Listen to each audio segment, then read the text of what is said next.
வரஹ்மத்துல்லாஹி வபரகாத்துஹு. ஃபஜ்ர் தொழுவதின் சிறப்பு. ஆதமுடைய மகனே, பகலில் ஆரம்பத்தில் 4 ரக்காயத்துக்களை தொழுதுகொள்.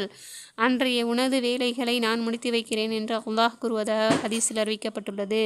தன்ஃபீஹுல் காஃபிலின் என்னும் நூலில் பின்வரும் ஹதீஸில் எழுதப்பட்டிருப்பதாவது: தொழுகை அல்லாஹ்வின் திருப்தியை பெற காரணமாகும். மேலும் தொழுகை மலக்குகளுக்கு விருப்பமானது. நபிமார்களின் நடைமுறை தொழுகை ஆகையால் மாரிஃபா என்னும் இறை ஞானத்தின் ஒளி உண்டாகிறது.